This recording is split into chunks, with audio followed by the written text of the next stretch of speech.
by Robert Louis Stevenson.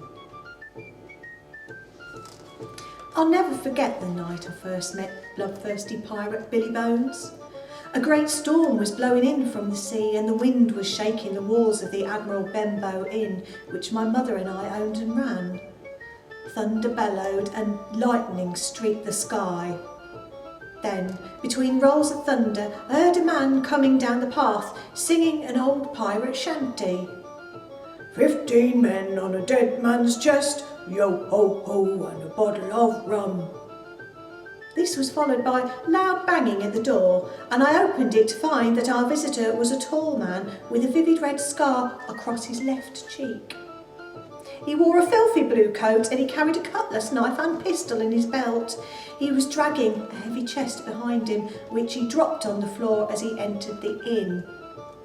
"I'm Billy Bones," he declared grandly. "No doubt you've heard of me." I shook my head and he looked rather offended. "Who are you then?" he asked. "Jim Hawkins," I answered nervously. "Well, Master Hawkins, do you get many visitors here?" he asked. When I told him that our inn was a quiet place, he seemed very pleased. "Good," he said. "I'm not wanting to see any strangers. Or old friends, for that matter," he added darkly. I served him a quick meal and showed him to his room. He lugged his trunk up the stairs and slid it under the bed. I locked up the inn and I went to my own bed, hoping that Billy Bones would not stay for too long. But he stayed for weeks, and then a few weeks more. He was a terribly unpleasant guest, and he drove our other customers away. Worst of all, he constantly carried his knife and pistol. My mother was too afraid to ask him to leave, though he'd not paid her a penny since he'd arrived. One day, another man came looking for Billy Bones. This man had a patch over one eye, 2 missing fingers, and a cutlass. He couldn't have looked much more like a pirate if he'd bought a costume. Billy was out, so the man sat near the fire and he waited. When Billy finally came back through the door, he let out a low hiss. "Black dog, you lily-livered scoundrel," he snarled. "If it ain't my old friend Billy Bones," sneered Black Dog.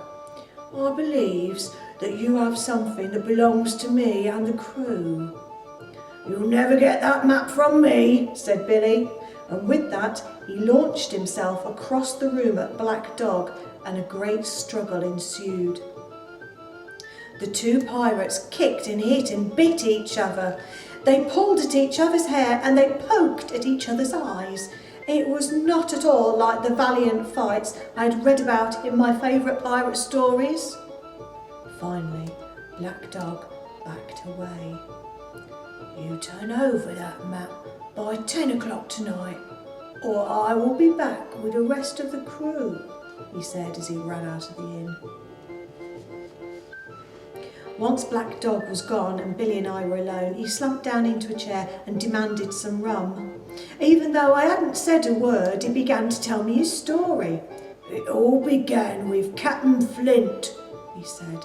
And suddenly I was excited. Now, that was a pirate I'd heard of.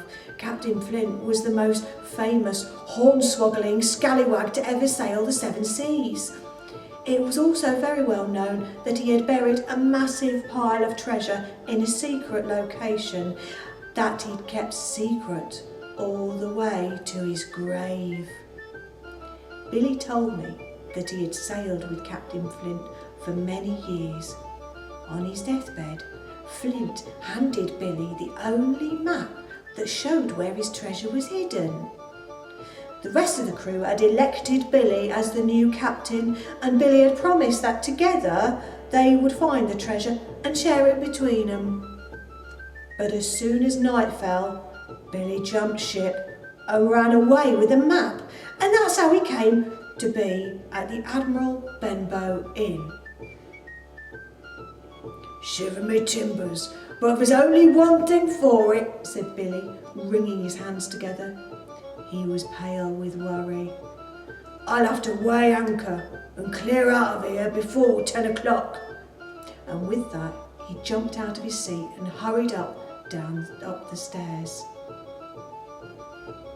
I must admit, I was glad that Billy was finally leaving, but I was also quite concerned about what would happen to my mother and me when this gang of cutthroat pirates arrived to find Billy gone and the map with him. But I needn't have worried about any of that because as Billy reached the top step, he suddenly turned, clutched his chest, went stiff as a statue, then tumbled all the way back down to the bottom of the stairs. He'd been so worried about getting caught, his heart had given out. And so, Billy Bones was no more. My mother, who had been watching and listening from the kitchen, came into the room. "Well, come on, Jim," she said to me. "We'd better find this map." The two of us hurried upstairs to Billy's room and pried open the lock on his trunk with a knife. We sifted through everything until we finally found an old peach of parchment at the bottom. My whole body shivered with excitement as I read the heading: Treasure Island. Just then the clock began to chime 10, and between the chimes we heard footsteps outside. We hugged each other in fright. "We've got to get out of here," I whispered. I stuffed the map into my shirt, then dragged my mother downstairs, through the kitchen, out the back door. We went straight into town to the home of our friend, Dr. Livesey. Dr. Livesey gave us hot tea and listened to our tale with growing excitement. "A real treasure map?" he gasped when we showed him the parchment. "And the famous Captain Flint's, by Jove! We must show this to Squire Trelawney. As soon as possible, he'll know what to do." The following morning we set off to see the squire, who nearly fell off his chair when we showed him the map. And he sure did know what to do. He funded a treasure hunt. 6 weeks later, after much organisation and preparation, I was aboard a lovely ship called the Hispaniola. Also aboard were Dr. Livesey, Squire Trelawney and the rest of the crew that the squire had hired. I'd been introduced to them all, but I'd become closest to the galley cook, a man named Long John Silver. Silver was a rather odd-looking fellow. He was missing one leg and he had a carved wooden stick in its place. He also had a large green parrot that sat on his shoulder and squawked a lot of nonsense, but none of it really made sense to me. Some of its favourite sayings were, "Arg me hearties, ahoy matey, and walk the plank."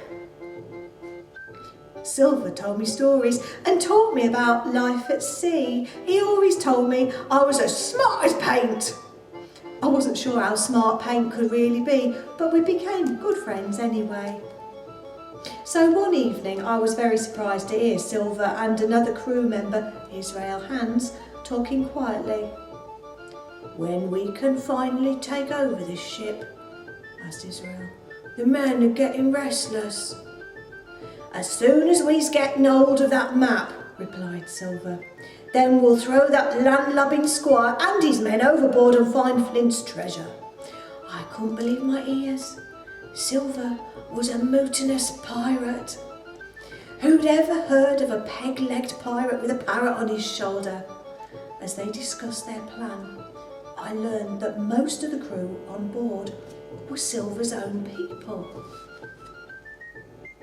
I waited until Silver and Hans were gone, and then I ran straight to the squire's cabin. I told him what I'd overheard, and he sent me to fetch the other men he knew to be loyal, Dr. Livesey, Captain Smollett, and 3 others. Together we discussed the dire situation. The squire spoke. "We can't turn back towards home or the rotten rascals will mutiny. We must make it to the island before they find the map. Luckily I've hidden it away where they'll never find it." Captain Smollett nodded thoughtfully and told us he had an idea.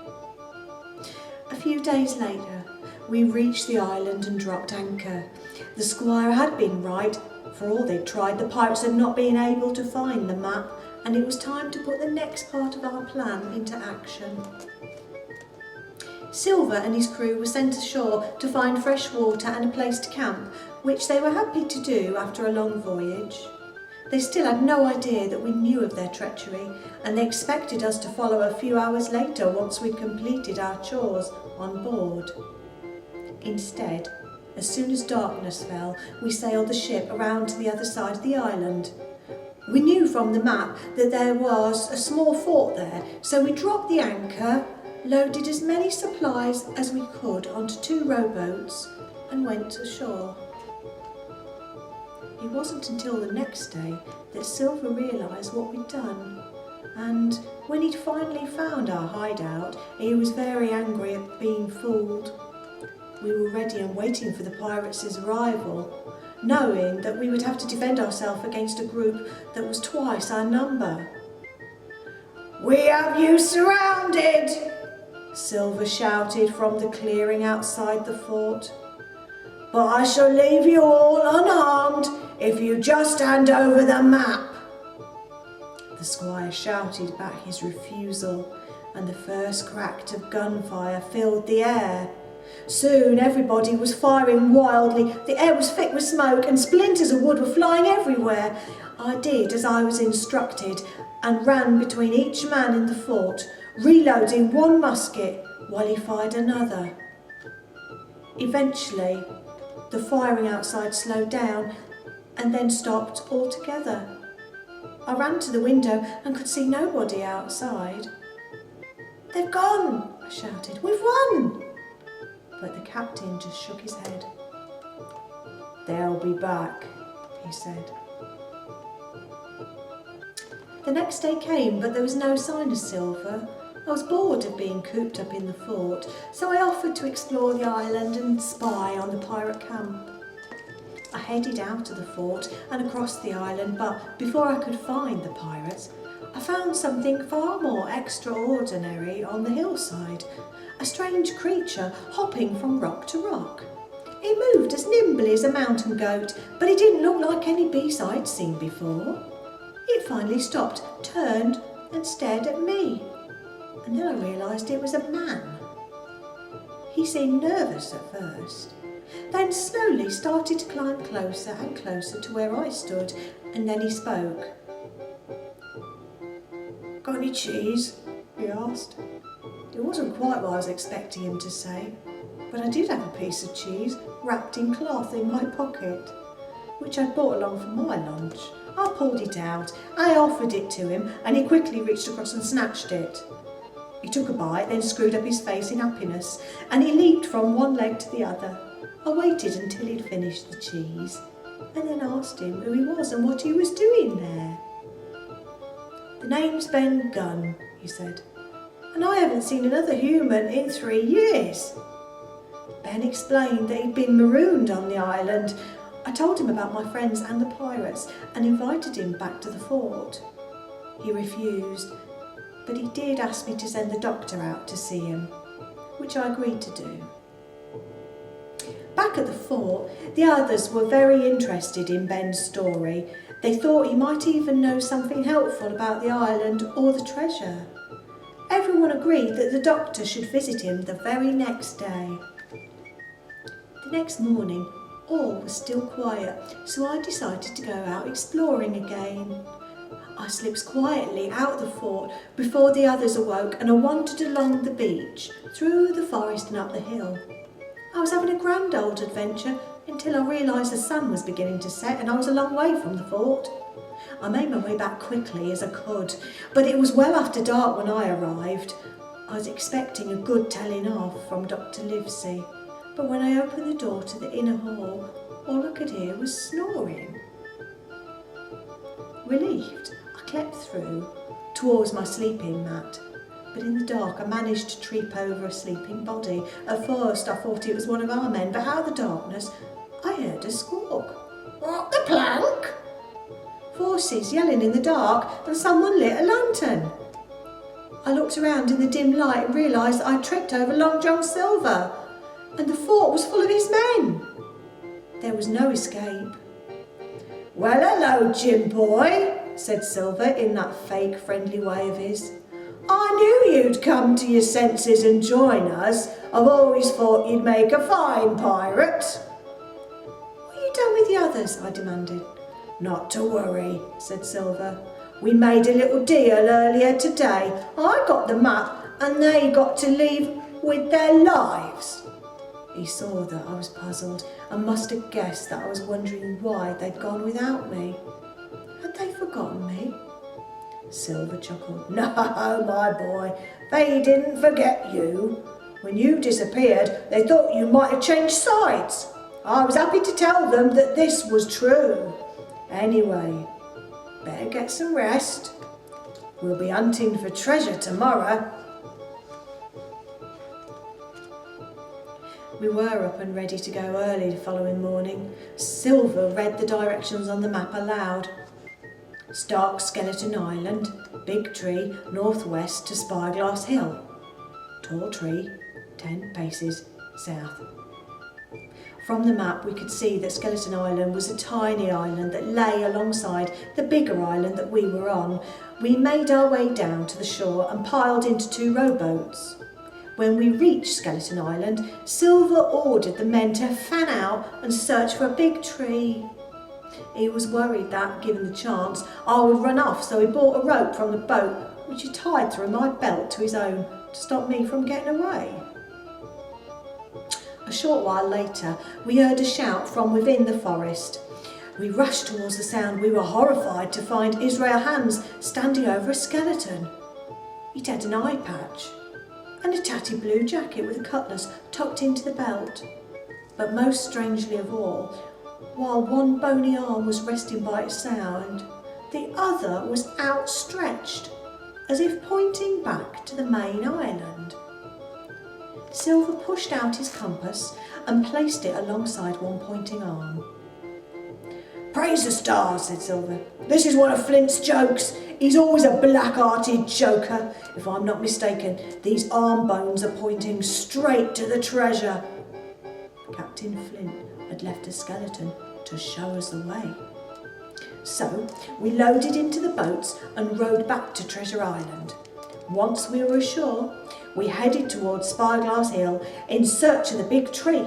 I couldn't help but wonder what other surprises Captain Flint might have left for us. Finally, we reached a clump of trees, in the very centre of which stood an enormous tree that towered above the rest. Silver rubbed his hands together and did a little jig, well, a sort of jig, given he'd got a peg for a leg. We're almost there. It's so close I can smell the treasure. Flint stood at the base of the tree and held out his compass. Now for the final clue, he said. 10 paces south. With that, he began counting out the steps. At 6, he ordered the men to ready their shovels. At 8, he was visibly quivering with excitement. But at 10, he let out a great cry of anger. We stood at the edge of an enormous pit, and inside the pit was absolutely nothing. Somebody had already found the treasure. As we all stood shocked in silence, we heard a voice call out from the tree line. Stay where you are, you no good stinking pirates! It was Squire Trelawney. He stepped out from the trees along with Dr. Livesey, Captain Smollett and Ben Gunn. All the pirates except Silver, who still had me tied to him, bolted for the cover of the trees on the opposite side. The squire let off a musket shot, but it went wide and they all got away. The captain kept his musket aimed at Silver and the doctor rushed over to untie me. He gave me a fond pat on the head. I'm glad to see you safe and well, Jim, he said. We never thought for a moment that you would join the pirates. I couldn't begin to describe my relief. The doctor told us what had happened while I was out exploring. I went to see Ben Gunn and learned that he'd dug up the treasure and hidden it somewhere else. That made the map quite useless, so I gave it to you, Silver. After all, you did say you wanted it. Then we set up this ambush and waited for you to come to us. Silver scowled, and the doctor seemed quite pleased with himself. The next morning, Ben took us to the treasure, which he had hidden in a cave down by the beach. I don't think any of us were truly prepared for the huge fortune that Captain Flint had collected. There were rows upon rows of gold bars, chests full of gold coins, and others overflowing with jewels. While the rest of us were awed, Silver seemed distraught by the amount of treasure that could have been his. I could swear I even saw a tear slide down from the corner of his eye and right down his cheek. We spent all that day loading the treasure onto rowboats and out into the Hispaniola. We had the treasure and we were going home. Silver was to come with us. He would be taken back home and charged with piracy. We would leave the other pirates marooned on the island. Ben Gunn assured us that, as it would be harsh as punishment as any. We left them some food and supplies on the beach before we made our final trip out to board the ship and set sail. They would never cause trouble on the high seas again. After a few weeks at sea, we pulled into a busy port for fresh water. We left Ben Gunn on board to watch over Long John Silver and went ashore. When we climbed aboard at the end of the day, I noticed that Silver was not in his usual spot on the deck. I asked Ben when he was, and Ben rather sheepishly admitted he'd let Silver escape. We were all outraged at first, but then Ben explained. I could see him sitting there plotting day after day. He would not arrested until he found a way to take the ship and steal the treasure. I gave him a bag of gold and I sent him on his way before anybody got hurt. After everything Silver had done, we all supposed Ben was probably right. So we set off on the last leg of our extraordinary journey. When we finally docked at our home port, all I could think about was seeing my mother. I picked up the heavy sack that contained my cut of the treasure and raced down the gangplank and up the street on wobbly legs that weren't used to being back on land. I hired the first carriage I saw to take me to the Admiral Benbow Inn as fast as the horses could take us. When we finally reached the inn, I saw my mother sweeping the front doorstep. She stopped when she saw me, and a smile lit up her face. I ran to the front door and swept my mother into a hug, twirling her around and planting a giant kiss on her forehead. "Did you miss me, Ma?" I asked. And she simply cried. But when I showed her what was in my sack, she began to laugh, and I hugged her again. I was so very glad to be home and decided I was more than happy to be a regular landlubber for the rest of my days.